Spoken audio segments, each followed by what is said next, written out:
absolute delight to welcome you all back to this. Welcome you all back to episode 3 of 30 Reasons Why. So we are done with episodes, two episodes. There are two more episodes to go after this one, and we'll be successfully done with season 1. So many interesting things coming up, including this session, because in this session, you all will be able to read a research paper without crying.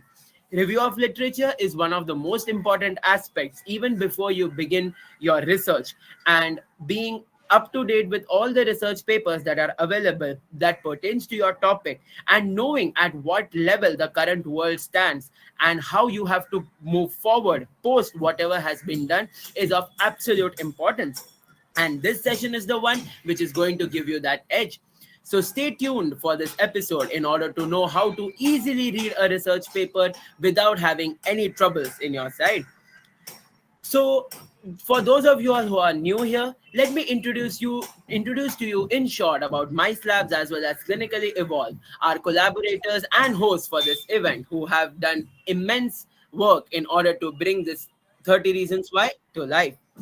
M.I.C.E Labs, which stands for Medical Innovation, Creativity and Entrepreneurship Labs, is a student-led think tank at Grand Government Medical College and JJ Hospital, where medical innovation, creativity, and entrepreneurship aren't just buzzwords, but they are action plans.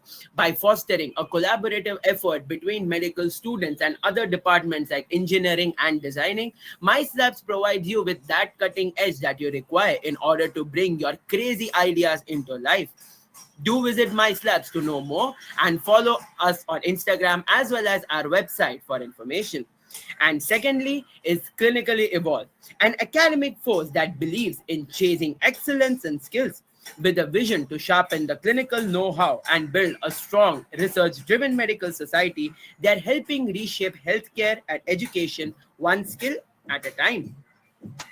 As far as today's speaker is concerned, if clinical trials, cross border experience, and student mentorship was a person in one whole, that is for you. That is Dr. Akshaya Keerti.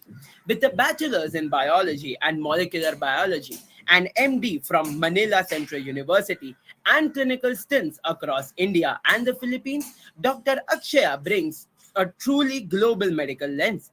He's currently involved in multiple clinical trials at the Tata Memorial Cancer Institute and has a passion for simplifying research for budding doctors.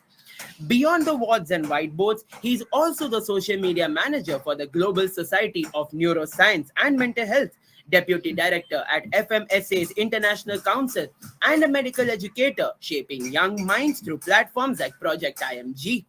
We are absolutely thrilled to have him decode research reading with us today. Unfortunately, Dr. Akshaya had some emergency and he had to travel out of station today, so he is not available live with us for today's session. But don't worry, a post-session form will be shared with you all where you can personally drop in your questions, and Dr. Akshaya will make sure that he answers each and every one of you, because I'm sure you will be having a lot of budding questions in your mind after the session is done today. For now, we will be screening Dr. Akshaya's whole session to you all for you all to know and enjoy it. As it you must have known earlier, I have sent across a research paper for you all to keep it loaded during the session, because that is the research paper you all will be referring to along with Dr. Akshaya's session, and he will be guiding you across that research paper and making it easier for you to actually know how you used to read research papers and how you will read it now easily after this session. So please keep that research paper loaded. Stay tuned until the very end, for this session also has a post-activity form that would be recording your responses as well as your attendance. So without any further ado, let's begin today's episode 3 of 30 Reasons Why, how to read a research paper without crying. Yes, I. So, hi, welcome everyone. So, we are here today on a series.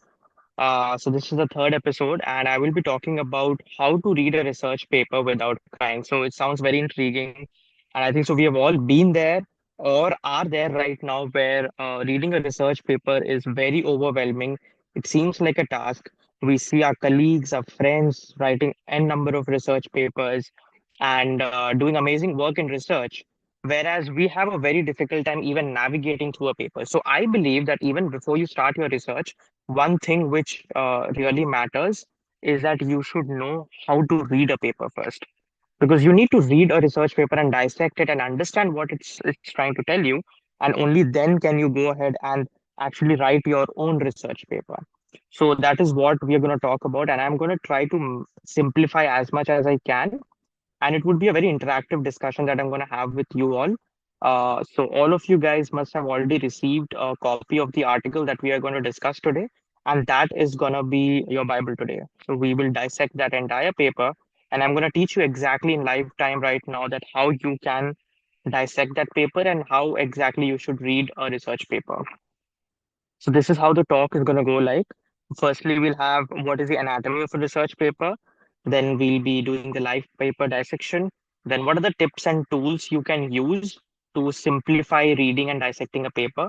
And obviously, very important, how to note for red flags and how to avoid them. So basically, the goal are today is to show beginners how to tackle the paper easily. And the key topics in today's discussion will be the IMRaD structure and how to skim a paper very easily. And obviously, we'll talk about statistics, which is the most scary part in a paper. And what are the useful tools? I'll just touch on it a little bit. And obviously, to spot the red flags. And during the entire talk, we will be having an activity side by side where I'll be teaching you how to dissect a paper. So basically, uh, first, you should know what IMRAD is. So inside a research paper, IMRAD made simple. So this is what I call the anatomy of a research paper. Let's say when you talk about anatomy, I think so all of you guys are medical students here. So when we talk about a muscle, let's say you have the deltoid muscle. So what are the three things you should know about a muscle? You should know the origin, you should know the insertion, and you should know the innervation. I think so that's all. If you know these things, you're good enough, and you have a good knowledge about that muscle. Similarly, when it comes to a research paper, we have something similar, which is called the IMRAD. Now, IMRAD stands for Introduction, Methodology, Results, and Discussion. So very simple, basic English words, and it has been made into an abbreviation, which is called the IMRAD. So now a little more detail on what the IMRAD is. So firstly, IMRAD stands for I stands for the introduction. So what are the questions that the authors are trying to answer? So let's say you have a discussion with your friend that I think so everyone likes momos here, right? So like whether a veg stuffed momo is good or a chicken momo is good or a paneer momo is good. Okay. So what does your friend suggest? Like, you know what? Let's find out. Okay. So what is the first thing that you did? You asked a question that which momo tastes actually good. Okay. And then what you decide that, okay, let's go to a shop, try all the three, and then see which is good. Okay. So even this can be a research question. So I think so the previous speakers might have discussed this. I'm not very sure, but you should know how to formulate a research question. That is the most important task about writing a paper. Similarly, when you're reading a paper, you should try to understand what question did the author of that paper wanted to ask. Okay, why did he write the paper? You can't just wake up one morning and you think like, oh, you know what, let's write a paper on HIV/AIDS. There is some question that you have to answer. Like, okay, let's say does smoking cause lung cancer? Which momo tastes better? You have a question. And to prove what is the answer to that question, to further investigate your answers, you write a paper. That is what research is all about. Secondly, you move on to the methodology. How did they run the test exactly? How did they run the study exactly? Let's again simplify it by talking about momo. Okay, you have the three categories. You have the veg, chicken, and the paneer. Okay, so what did you do? Did you go and buy it from one shop where you always eat? You go to three different shops. Did you just eat yourself? Did you hire three other people to taste for you? Everything. It comes under methodology. Like how did you do the test exactly? How did you do your study? Next comes the results. Now you have all the results. Okay. How did you get your results? Did you grade the momos like out of 10? If they are very tasty, 9 out of 10, 10 out of 10.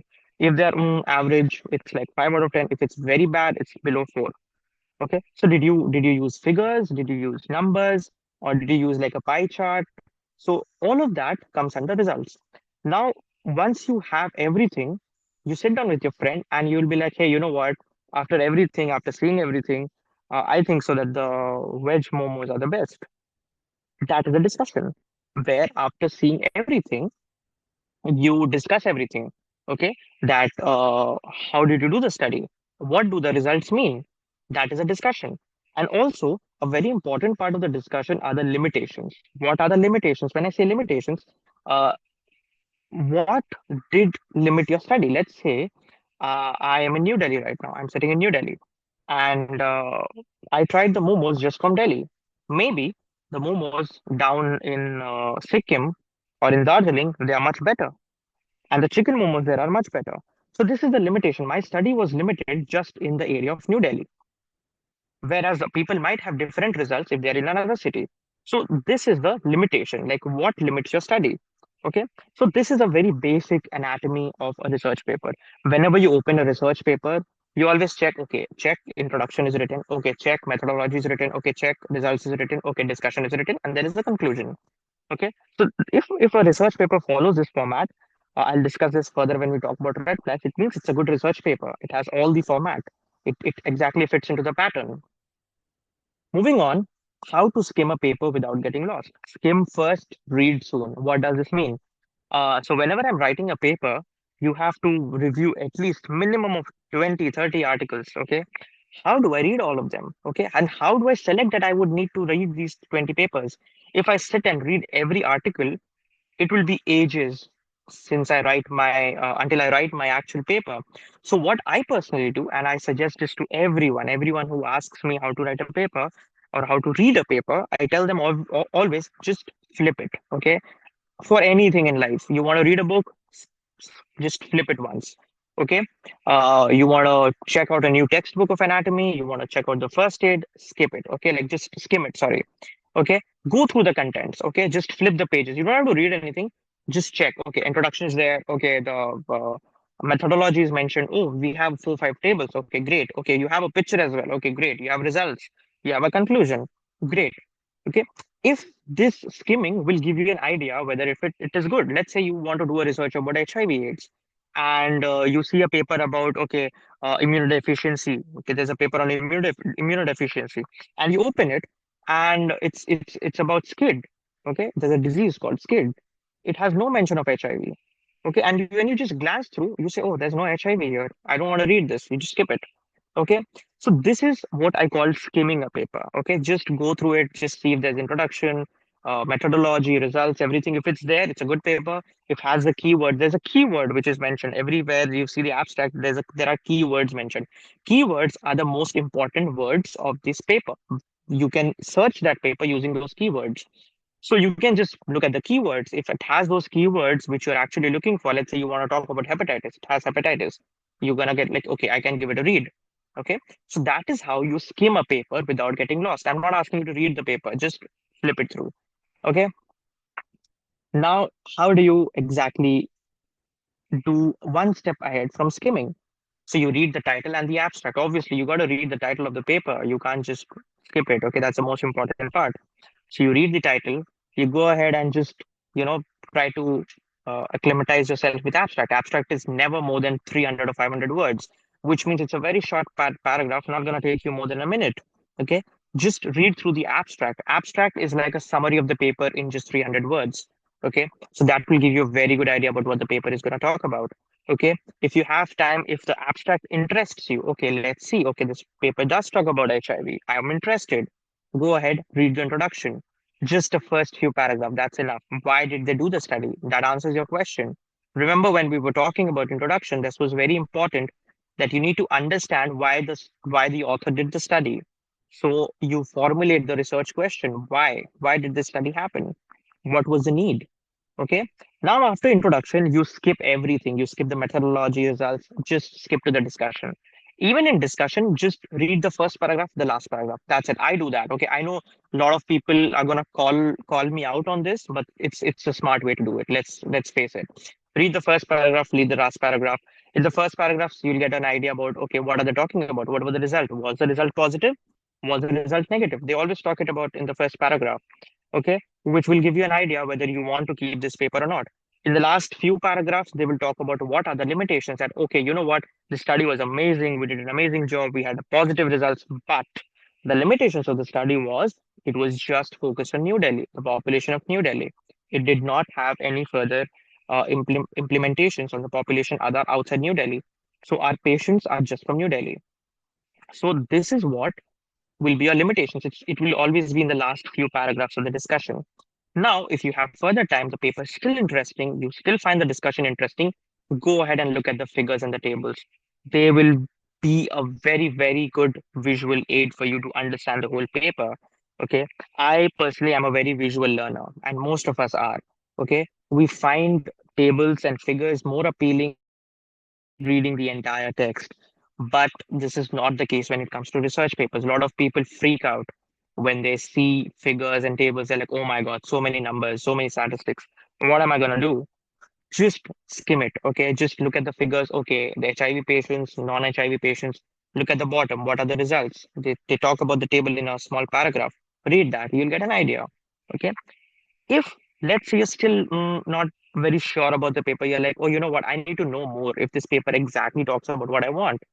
Then and only then you dip into the methods if you see something which is unclear or suspect, because methodology is the most taxing part of paper. Okay. So only and only if you further want to investigate the paper further, then you dip into the methodology. Okay. Now, this is the paper that we're going to talk about. I think so. You all have a copy of this. So, this is an RCT, which means it's a randomized controlled intervention trial of male circumcision for reduction of HIV infection risk, the ANRS 1265 trial.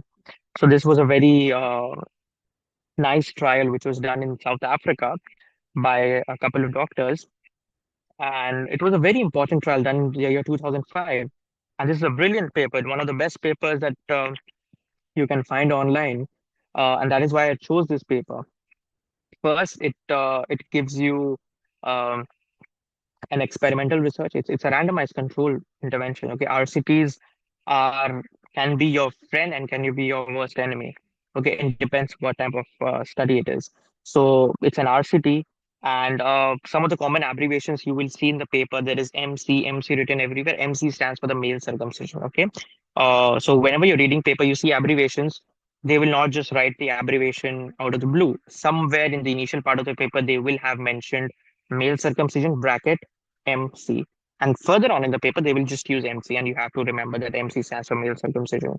Okay, so all in all, this is the paper that we're going to talk about. So everyone, please open your paper, and there are certain parts in that paper that I've highlighted for you. Okay, so I have done my homework.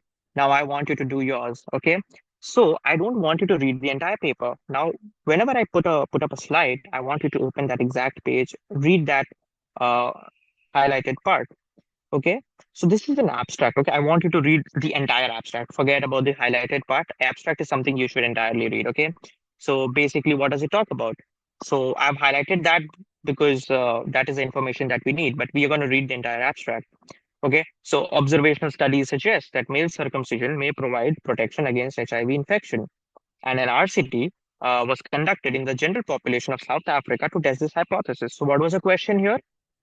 Does circumcision reduce HIV risk in heterosexual men?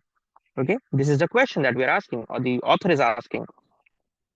Then methods and findings. So, okay, so these many people were uncircumcised. This was the age group, and the class interval, the relative risk. Okay, so everything is mentioned. In the last part, you can read that in the control compared to the control group in the experimental group, there was a RR of 0.40, which means that it leads to a protection of 60% when controlling for the behavior factors, including sexual behavior, that increased slightly in the intervention group, condom use, and health seeking behavior. The protection was of 61%.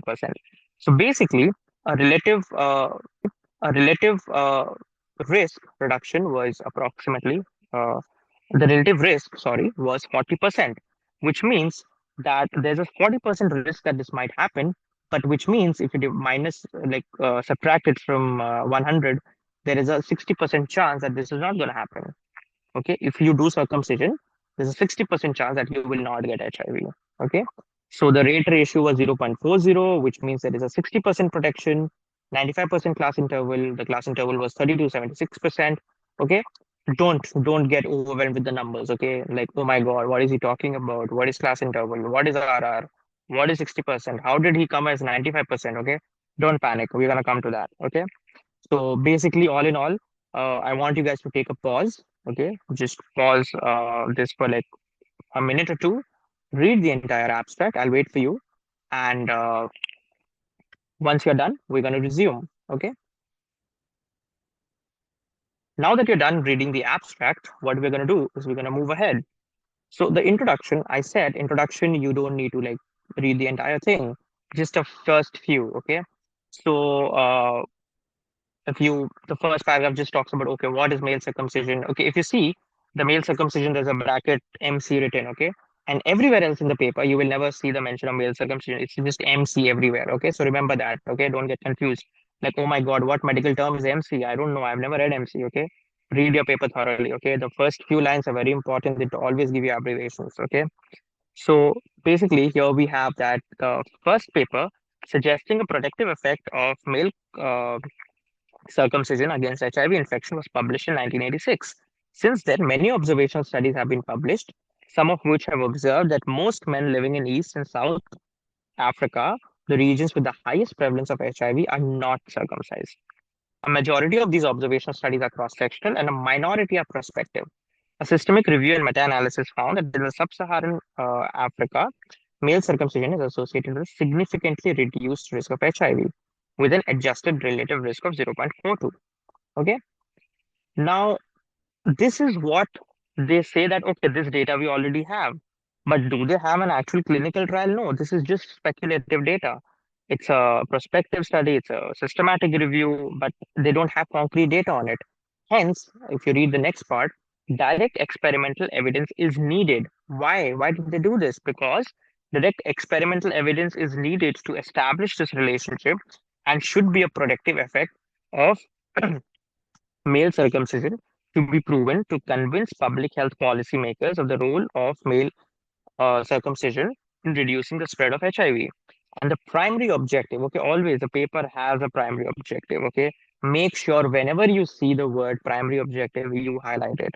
You read about it. What is the objective of the paper? What is the question they're going to answer? So the primary objective of this study was to determine the impact of male circumcision on the acquisition of HIV by young men through a randomized, controlled, blindly evaluated intervention trial. Okay, very heavy words to throw around. What is randomized? So basically, just a brief touch on the words randomized, which means that uh, you can assign the patients to any category. Either they can be circumcised or they cannot be circumcised. It's a experimental arm and a control arm. Okay, you are just randomizing. The more is the randomization, the better is the study. Okay, then it's a controlled study because you have a control group and blindly evaluate it. Like the people who will be checking the patients and the people who will be getting assigned to these groups, they don't know which arm are they going to be in. And the doctors actually evaluating the results, they will not know whether this patient comes from a circumcised background or a non-circumcised background. Okay, making a study blinded, especially for evaluation, gives us a much higher chance of getting statistically correct data. Okay, that would be further discussed when you have other speakers talking about statistics. Okay, so now what did we observe from the introduction? That it was noted that observational studies showed possible protective effect, but they needed an experimental trial. Background HIV prevalence was 4.4, and then hence they designed an RCT. Okay. Always remember, you might think that, hey, doc, you know what? There's already evidence, that this might be helpful.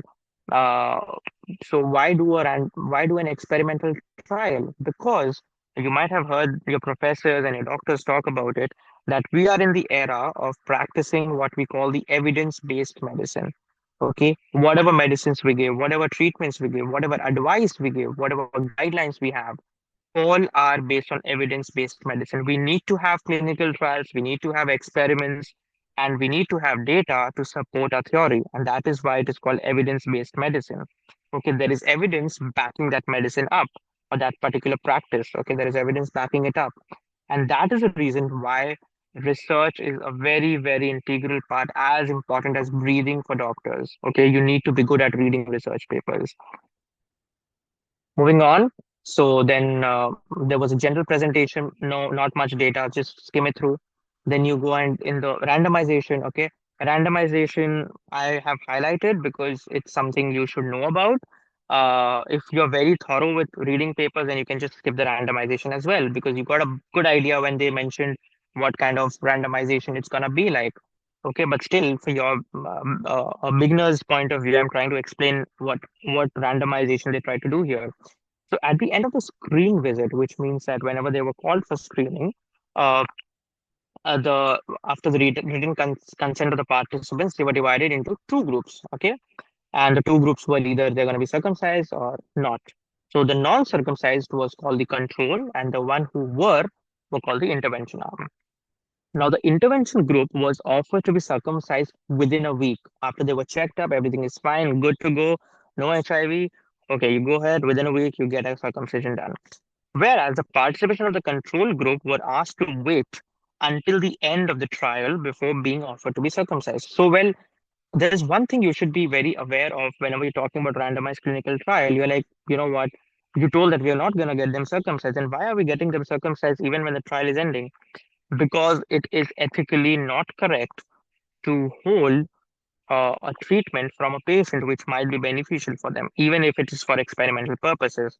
So ethically, it's not correct. Okay, that is why even the participants of the control group would be circumcised after the trial has ended. Okay. Now, what are the follow-up and data collection? The reason why I've highlighted this, that again, there are a lot of abbreviations here, okay? Because when you skim the data, when you look at the tables, you look at the charts, these are the words that and the abbreviations that you're going to find, M3, M12, M19. What are those, okay? So after the screen visit is the first visit that the patient had to get the checkup done and to see if they're fit for the trial, which took place in month one, the first month. It's called the M1. And the three follow-up visit, which took place at the end of M3, M12, and M21. Okay, so what is M3, M12, and M21? Okay, so the M3 visit was designed to study the possible impact of surgery on HIV acquisition as a result of sexual activity during the healing phase following circumcision or contamination during surgery. These three follow-ups were defined, please note, three sequential periods: M1 to M3, M4 to M12, and M13 to M21. Okay, so M1 to M3 was a duration of 3 months. Okay, then from M4 to M12, it was a duration of 9 months. Okay, then from M13 to M21, it was again a duration of 9 months. So you had three sets of data after three screening, which was collected. Okay, now, let's further look into the methodology part of the paper. Okay, so this I'm trying to. I remember initially I told you not to read the methodology, but now this paper we have decided it's good for us. We want to read it entirely. We don't want to leave the paper, so we are coming to read the methodology now. Okay, so at each of the four visits so you remember we had four visits, like so there was M1, and then M1 to M4, M4 to M12, M12 to M21. Okay, so there were four visits. So at each of the four visits, each participant was invited to answer a face-to-face questionnaire, to provide a blood sample, and to have a genital exam and an individual counseling session. Now, why is this important? The reason why I've highlighted this is because on based on these data, you are going to evaluate whether the patient had HIV, whether the patient is following certain sex practices. Okay, this will be our evaluation points. Okay, that is the reason it is very important to highlight and note and catch from the methodology that what will be your evaluation points.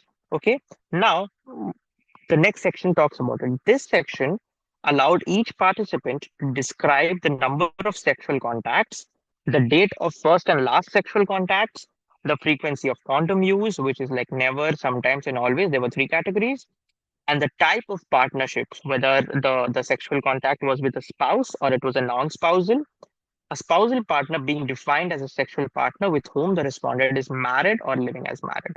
Okay, so these were the four evaluation points. Then remember we had a blood examination as well. So the blood samples, why did we take the blood samples? Because we wanted to test it for syphilis and HIV one. Okay, so this is what the data is going to be about. Okay, this is what they talk about. Then we talk about the sample size and the interim analysis. Okay, what is interim analysis? Interim analysis is when you take a break from your trial and you are like, you know what, the trial was supposed to go on for like 10 years, but I'm going to take a break at 5 years to see what the results are. If the results are good and you've already proven that it is way, way much beneficial than you thought about, then you can end your trial early and you can just give that treatment to the patient. If at the interim analysis you find that the treatment is much more deleterious to the patient, it is doing more harm than more good, you have to stop the trial there. If in the interim analysis you find that the treatment you're giving is not making much a difference, okay, the patient is still having HIV, and because of your treatment, because of your experiment, you cannot give them the treatment intended. So still under the principle of do no harm, you will have to stop the trial because you're not improving the outcome of the patient. You're just depriving them of another treatment they could have got if they were not in your experiment arm. Okay, so that is the importance of interim analysis. It's very, very important when it comes to clinical trials. Although there are debates about it, you know, ruining the validity of the data and integrity of the data that you collected. If it's a blinding study and you do an interim analysis, that's a very, very tricky thing.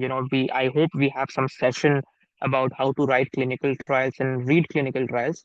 It's a much more appropriate discussion for that time. So I'm just gonna leave it at that uh, definition. That's it. So what was the sample size? So the total sample size was initially calculated to be 2,580 of HIV negative participants in order to obtain a power of 80% and detect a 50% reduction in the proportion of HIV infection between the groups at 5% significance level, assuming an HIV incidence of 2.2 per 100% per year in the control group. This number, calculated using the Fisher extract test, was increased to 335 to account for 15% of the participants lost to follow-up. Now you'll be like, okay, where is all this numbers coming from? So, you don't have to worry about that. You have statisticians along with you when you do these trials. They have a software in which you, based on the previous data, so you remember we talked about how there were initially observational studies which were done, but no randomized control trial. So based on that data that we had, we calculate. So the software will tell you that if you want to have a power of 80%, so higher the power, the better is your study. Okay, always remember that.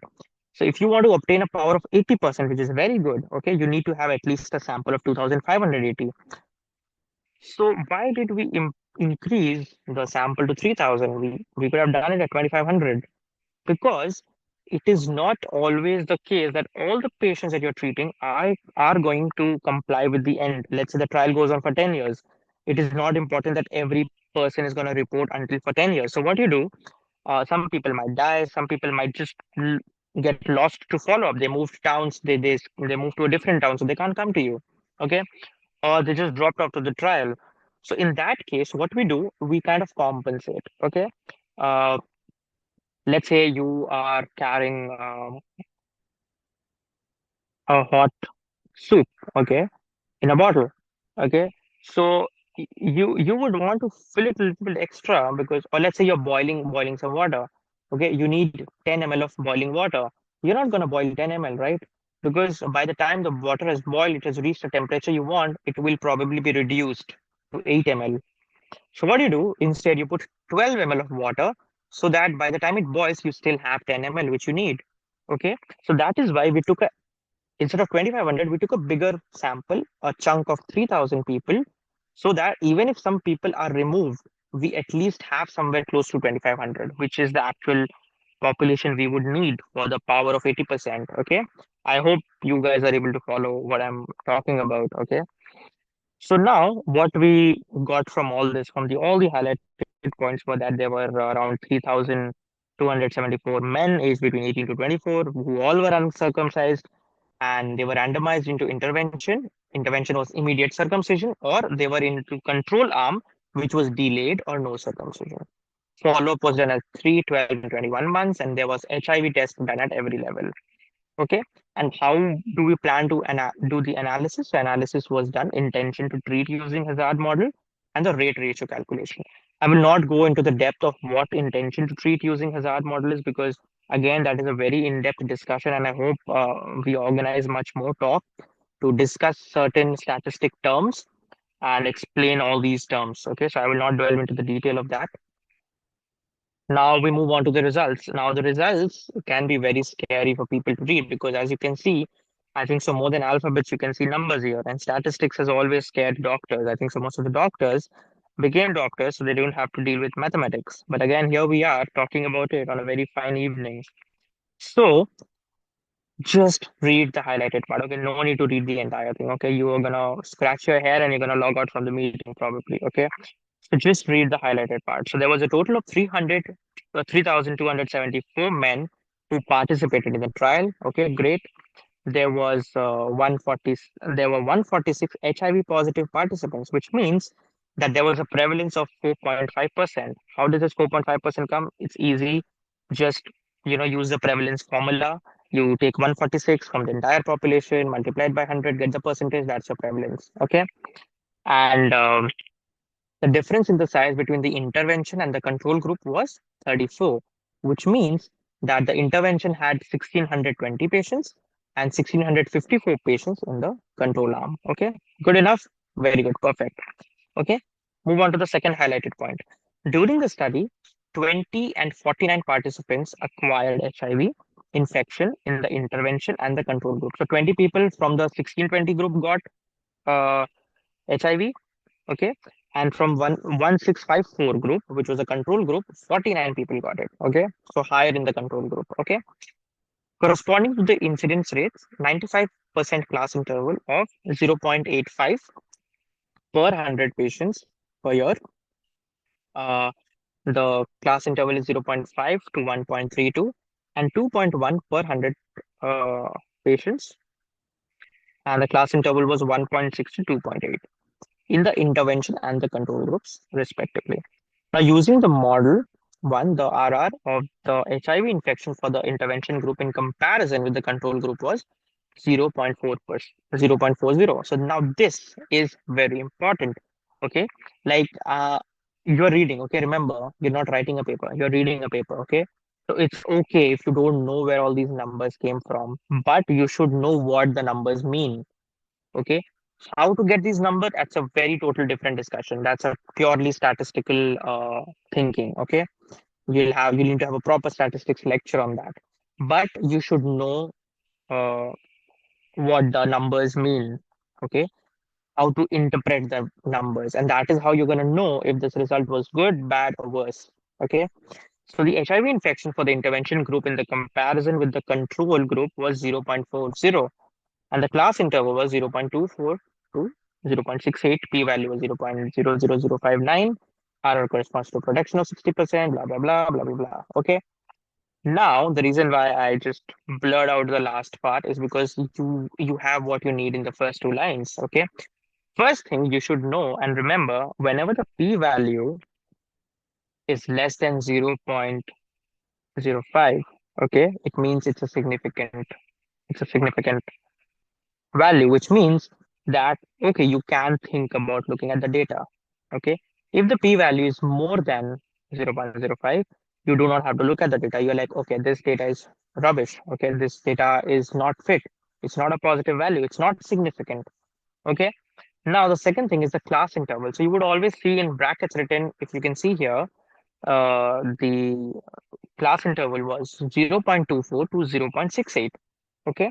Now this class interval has to be either significant or non-significant. So again, if it is significant, you will consider the data. If it is not significant, you will not. Now you'll ask, how do we know if it is significant? So if the interval 0.24 to 0.68, if it contains the value 0, the null value 0, it means it is not significant. If it does not contain 0, it means it is significant. What do I mean? Okay. If I say it's 0.24 to 0 was 0.24 to 0.68. Okay. Now this class interval has to be either significant or non-significant. So again, if it is significant, you will consider the data. If it is not significant, you will not. Now you'll ask, how do we know if it is significant? So if the interval 0.24 to 0.68, if it contains the value 0, the null value 0, it means it is not significant. If it does not contain 0, it means it is significant. What do I mean? Okay. If I say it's 0.24 to 0.68, if you count from 0.24 to 0.68, 0.24, 0.25, 0.26, 0.27, 0.28, and you reach blah blah blah blah 0.68, have you reached 0 yet? Does this value range have 0 anywhere in between? No, it does not have 0 in between. Okay, which means it is significant. Let's say I give you an example. The class interval is, let's say, 0.5 to 2, single number 2. Does it contain 0? Think about it. It does. Why? 0.5, 0.6, 0.7, 0.8, 0.9, 1. Sorry, 1. Okay. And then you go on to 2. Okay. In between, you do get a null value of 0. Okay. Which means that this value is significant. Similarly, if you have a negative value ranging to a positive value, okay, this has a null value. So whenever the class interval has the null value, which is 0, it means it is not significant. If the class interval does not contain the null value, it means it is significant. Okay, always remember that. It might all just fly off your head right now, but the more you read research papers, the more you think about it, the more you read about it, it will start making sense to you. So now that we are done with discussing the values, again, I would like to emphasize the importance of the p-value and the null value. Okay, so the p-value, always remember, if it's less than 0.05 in this case, it is significant. And if the class interval does not contain the null value, which is 1, okay, if it does not contain the null value like 0.24 to 0.68, it does not contain the value 1, right? Whereas the other, just a minute.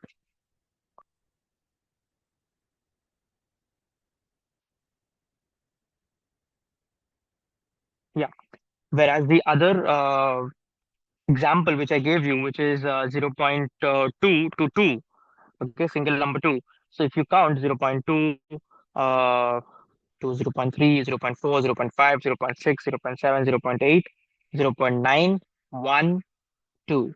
So when the number 1 comes in, when you will talk about the RR, always the null value is 1, okay? So which means that this is not significant. If it includes the null value, it is not significant. Always remember that, okay? This is a further more statistical talk. So I would leave it for the talk where we talk about in detail about statistics. But just for the sake of this paper, just remember these 2 points of the p-value, okay? So now, what are the key findings that we found from this talk? Sorry, from this paper. So first, in the circumcised group, the incidence was 0.85 per, sorry, 100% years. And in the control group, it was 2.1 per 100% year. And the RR was 0.40. So if the RR was 0.40 and you subtract it from 1, it gives you a value of 60%, which means that the people who actually who had gotten circumcised, they have a 60% lower risk. Okay, if the RR was 40, which is 40%, which means 40% got uh, HIV. Okay, so how much did not get HIV? So 100 minus 40, it's 60. Basic simple mathematics. So 60% of the people had a lower risk of acquiring HIV. Okay, and the 95% confidence interval shows 0.24 to 0.68. Again, this shows that the statistical reliability, if the study was repeated, the true value would fall in this range 95% of the time. That is what we mean when we say it has a 95% confidence interval, which means we are 95% sure that if you do the same test, or if n number of people do the same test, this is the value that we're going to reach to. This is going to be the result of the study. Okay. P-value, if it is less than 0.01, this means that the result is highly significant and very unlikely be due to chance. I think so. If you have read about statistics, So p-value is something that you start with. Okay, p-value is very, very important. So you should know how to interpret the p-value. Now, further on, if you move on to the discussion part, as I said, you do not have to read the entire discussion. Just read the first few paragraphs, last few paragraphs, and here exactly what I told you. It has a paragraph which says the study has some limitations. It was conducted in one area of sub Saharan Africa and therefore may not be generalizable to the other places. Nevertheless, because of the similar route of transmission of HIV in sub Saharan Africa and because observational studies from various areas of sub Saharan Africa have shown an association between HIV status and male circumcision. The result of this trial is applicable to all of sub Saharan Africa with some degree of confidence. So, this is very important. So, nowadays, not even nowadays, I think so, this has been there from a lot of time. If you're reading the paper as a PDF form on a web page or an Adobe, there's a search option. Okay, you can search the paper for keywords, just type limitations. Okay, this paragraph is going to pop out and you know exactly, okay, these are the limitations of my study. So that's a very smart way of doing it. Okay, this is not a traditional way to do it, but again, you got to be smart when you have got 10 or hundreds of papers to read. Okay, moving on. Yeah, again, as I said, always read the last paragraph. Okay, in the discussion, the last paragraph. Okay, the experimental demonstration of the protective effect of male circumcision on the acquisition of HIV emphasizes the role of male circumcision in explaining the heterogeneity of HIV prevalence in sub-Saharan Africa from a multi-site study conducted in 4 African countries. Male circumcision, together with sexual behavior, has been foisted as an important factor in the heterogeneity of HIV prevalence in the sub-Saharan Africa. This role is confirmed and reinforced by the finding of the present study. Okay, this is what the study is about. What did they find? This is what they found. Go back to the results of the abstract. This is what they're gonna talk about. Okay, so always, in my personal opinion, it might not be always the case, but the last paragraph of the paper is very important because they're gonna just generalize and sum it up everything for you. That okay, you know what, we did this study and we got this result, and this is what we really want to hammer home. Okay, as when you listening to a talk, when you're listening to some presentation, they will like try to summarize it and just put it in the last point, last slide. Similarly, even the papers do that. Okay, but don't miss the last paragraph most of the time. Okay, now just don't catch me that okay, you know what, I read this paper, it didn't have that. It's just most of the time. Okay, so in the discussion part, if you skim through the paper and you read just the highlighted part, what information did you get? That authors conclude that circumcision give protection similar to a vaccine. The trial stopped early following the safety board recommendation due to clear benefit. And the limitations were behavior in intervention group changed slightly and the generalizability to the other population. So these 3 things we could just skim through and just read the highlighted points and we got it. Okay. So you did not have to read the entire paper. This information, it's not just me telling you, you also know this information because you read that highlighted part. Okay. You will think that, okay, doc, you just highlighted and gave it to us. How do we? Not all papers come highlighted. Obviously, they won't. But you've got to learn to skim the paper. Okay. Find keywords and pick out the paragraphs. Okay. You don't have to read the entire paper. Now, talking about stats. Personally, for me, when I was beginning, it was very scary. I used to cry and I used to be like, okay, can someone do this for me? Okay, I am a good avid reader. Okay, I love reading, but statistics is something I found it very difficult. So, what are the key tips to decode the stats? Okay, like how do I do it? Like personally, for me, always focus on the effect size and the confidence interval, not just the p-value. Okay, people emphasize p-value a lot. Even I have actually, to be honest, I have been emphasizing a lot on p-value, but p-value is not just a deal breaker. Okay, you have to focus on the effect size, the confidence interval, along with the p-value. Okay. In our example, I'll give you the RR was 0.4. So there was a 60% lower risk, there was a 95% confidence interval, 32 to 76, which tells your range of uncertainty. Okay. And you need to check the sample size. Another statistics we need to take care of, you always check the sample size and follow-up length. So for us, it was 3,274 men, and the follow-up period was around 18 months. Statistical significance p-value less than 0.01 does not mean that there is a clinical importance. Okay, interpret effect in context, which means when you study statistics, there is something called uh, statistical significance and there is something called the clinical significance. let's say some data might be very statistical significance, but it is not always true that it will be clinically significant. Okay, always remember that.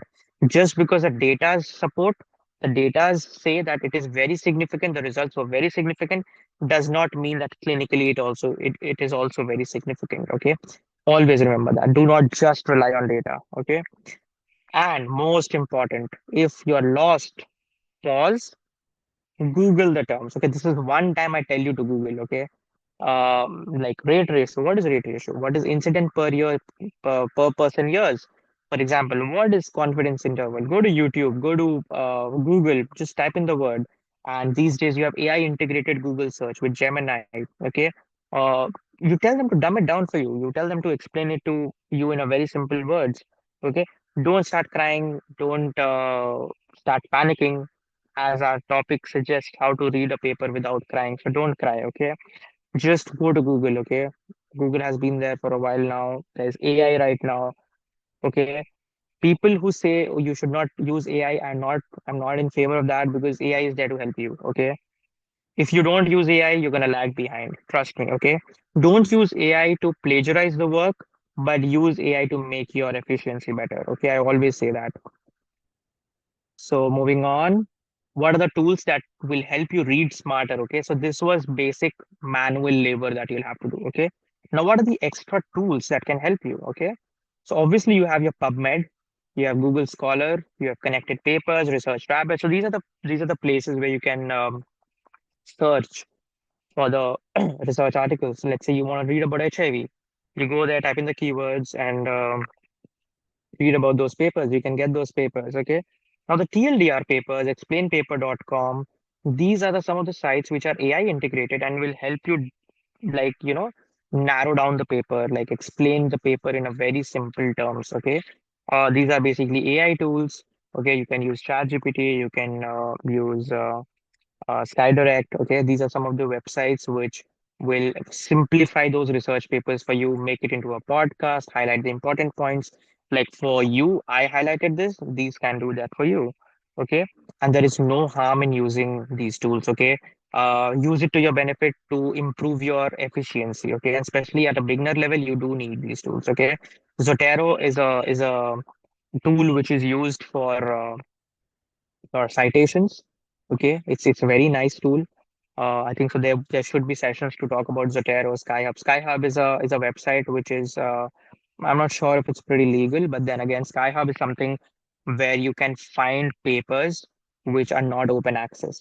Okay, most of the papers try to read which are open access. In case you find papers which are not open access, SkyHub is a platform which will give you a copy of the paper.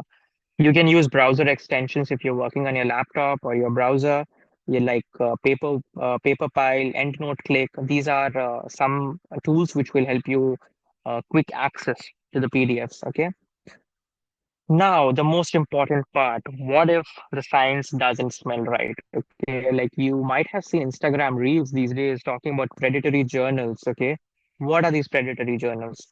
These are the journals which just want to publish your paper, even if it is good, bad, worse, or not. Okay. Let's say you have to buy a cell phone. Okay.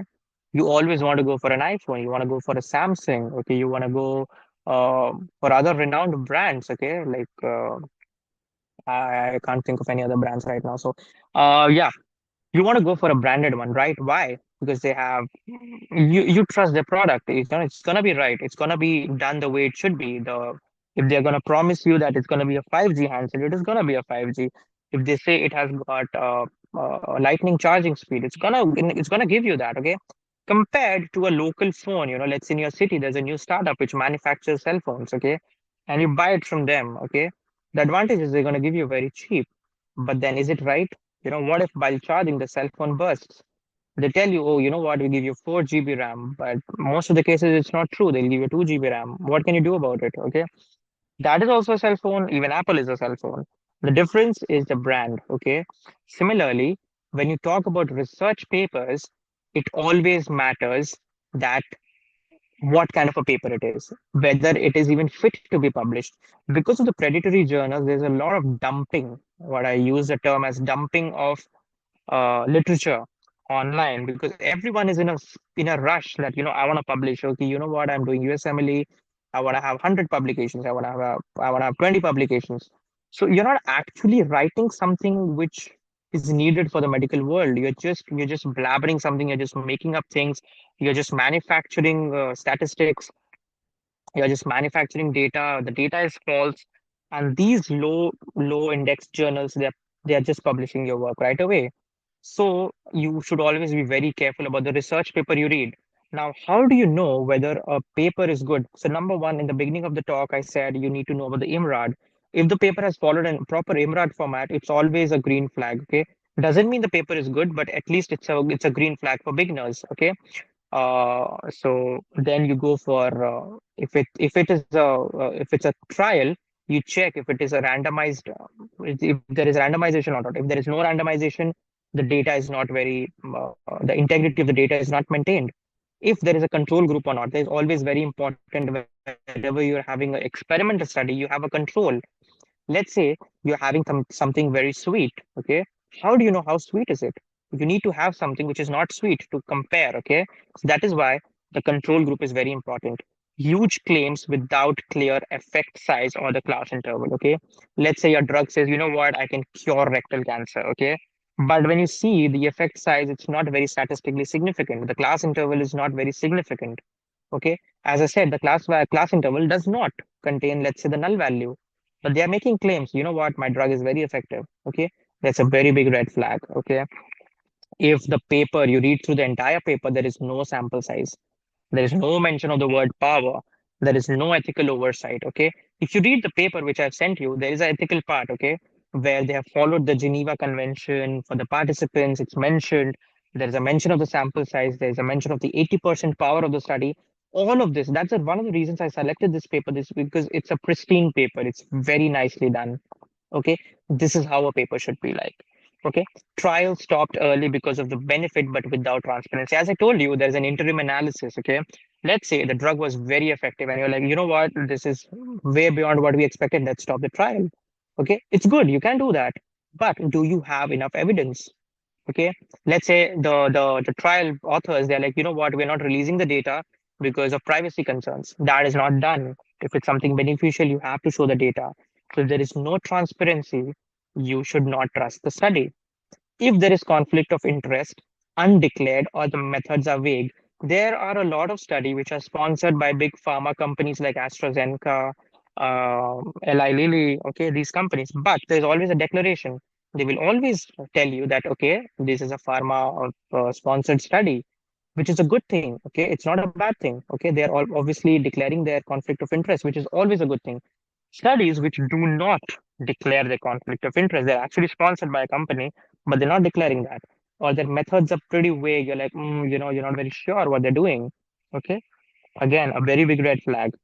And most final and the biggest red flag that everyone talks about is the journal is not reputable or not indexed. The cell phone example which I gave you, okay, that is a very important thing. Always read papers from journals which are PubMed indexed. Okay, that is why even when you publish your literature, you publish your own research, it is always told that publish in a PubMed indexed journal because then it has value. If the journal is not PubMed indexed or if it's not Scopus indexed, okay, then it's as good as not writing a paper, okay? Because the people who are actually, writing or dumping literature, they are doing so in the non-PubMed indexed journals, okay, where there is no form of scrutiny for them. So that is why always choose reputable journals like the British Medical Journal, the American Heart Association, the Elsevier's, okay, all the journals from Elsevier's. So these are some of the journals from the top of my head which are very reputable, and these will not have false data, which will not have false studies. Okay. So I think so that is all for from my side. And I'm Dr. Akshaya Keerti. And if you guys have any other questions, I'll be very happy to answer all your questions. So kindly put your questions and I'll be more than happy to answer that. And on a closing note, I would just like to say that reading research isn't about being genius. Okay. If you find a friend who can read research papers, he's into genius. It's all about being curious, critical, and consistent. Okay. Like anything in life, you have to be curious. I think so You became a doctor because you're curious. That's one thing common in all doctors. And you have to be very critical about what you read. Okay, not everything is good, not everything is bad. You have to be a very good critic and you have to be consistent. Okay. So that is why I tell you that reading research isn't about being genius, but it's being curious, critical, and consistent. So that will be all from my side. And thank you for attending this talk today evening. And if you have any questions further on, or if you need any help, I'll be happy to assist you. I have mentioned my email here, and you can find me on Facebook, Instagram, LinkedIn, everywhere with the handle name of Akshaya Keerti. And thank you. Thank you so much. So, with that, we come to a very long, but still a very knowledgeable and a very detailed session on how to read a research paper. I hope that you all had a very comprehensive understanding of how to go about a research paper, how is a research paper actually structured, what are the keywords and terms you need to use in order to search for research papers, and most importantly, how to go through and skim a research paper whenever you're doing a review of literature. Because during the review of literature, as sir already said, it's very tedious to read each and every research paper from top to bottom, from the first word till the last word. And those quick tips which sir gave to skim across a research paper in order to understand its relevance to your understanding is very, very necessary. We hope the episode 3 of 30 Reasons Why helped you see research papers in a whole new light. Less confusion, more clarity, and hopefully zero tears. A huge thank you to Dr. Akshaya Keerti for sharing his incredible insights and for agreeing to answer your questions personally. In order to have your questions answered, when you will be filling the post event form, there is a separate section where you can drop in your questions and we would collect them and send it to Dr. Akshay, and he would be answering them subsequently, and we would be sending across the answers to you. Don't forget, your attendance will be marked based on the episode 3 activity form. Please fill it out within 15 minutes after this session has ended. The Google form link will be posted shortly on the group itself. A huge thank you to M.I.C.E Labs and Clinically Evolve for organizing this session. And with this, we come to end of episode 3 of 30 Reasons Why you're closer to publishing than you think. Stay tuned for episode 4, which streams live tomorrow at 6 p.m. Thank you and have a great day ahead.